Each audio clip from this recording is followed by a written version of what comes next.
આજરોજ કલેક્ટર શ્રી આનંદ પટેલના અધ્યક્ષસ્થાને તથા પશ્ચિમ કચ્છ એસપી શ્રી વિકાસ સુંડાની ઉપસ્થિતિમાં કચ્છ જિલ્લામાં આવેલ તમામ ઓઇલ માર્કેટિંગ કંપનીઓ સાથે પેટ્રોલ અને ડીઝલના જથ્થાની ઉપલબ્ધતા અંગે સમીક્ષા બેઠક યોજવામાં આવી હતી।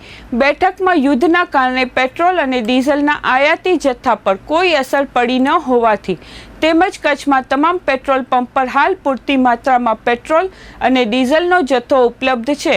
પેટ્રોલ અને ડીઝલની કોઈ અછત નથી, તેથી નાગરિકોને અફવાઓથી દૂર રહેવા કલેક્ટર શ્રી દ્વારા અપીલ કરવામાં આવી હતી। પેટ્રોલ ડીઝલની અછત અંગેના અસત્ય સમાચાર અને ભ્રામક અફવાથી ન દોરાવવા નાગરિકોને અનુરોધ કરતા કલેક્ટરશ્રીએ વધુમાં જણાવ્યું હતું કે ઈંધણ અંગે ગભરાવાની કે પેનિક થવાની જરૂર નથી। પોતાની જરૂરિયાત મુજબ જ ઈંધણ પુરાવવું, પેટ્રોલ પંપ પર બિનજરૂરી ભીડ એકઠી ન કરવી, કોઈ પણ ભ્રામક માહિતીની સત્યતા તપાસ્યા વિના તેને આગળ ન ફેલાવવી। જિલ્લા તંત્ર સંપૂર્ણ રીતે સતર્ક છે અને ઈંધણની ઉપલબ્ધતા અંગે સતત દેખરેખ રાખવામાં આવી રહી છે। આ અંગે પશ્ચિમ કચ્છ એસપી શ્રી વિકાસ સુંડાએ કંપનીઓને કોઈ તત્વો દ્વારા પેટ્રોલ અને ડીઝલનો બિનજરૂરી જથ્થો સંગ્રહ ન થાય તે માટે પેટ્રોલ પંપ માલિકોને તાકીદની જાણ કરવા તેમજ માત્ર વાહનમાં જ પેટ્રોલ ભરવા, અન્ય કોઈ રીતે છૂટક વેચાણ ન કરવા તાકીદ કરી હતી।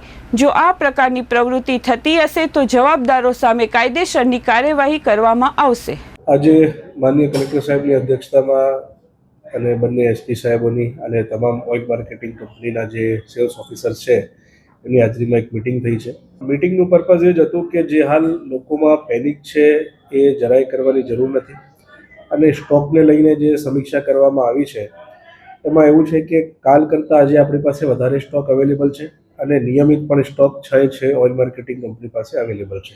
આપણે કચ્છમાં કુલ 344 જેવા રિટેલ આઉટલેટ છે પેટ્રોલ ડીઝલના, જેની અંદર આપણી જોડે 1,37,75,000 જેવી કેપેસિટી છે, જે ઓલમોસ્ટ 40% જેવી હાલ આપણી જોડે અવેલેબલ છે અને ટ્રાન્ઝિટમાં પણ છે। એટલે મારે એ જ કહેવું છે કે કોઈ પણને પેનિક કરવાની જરૂરિયાત નથી અને ખોટી અફવાઓ પણ ફેલાવવાની જરૂરિયાત નથી।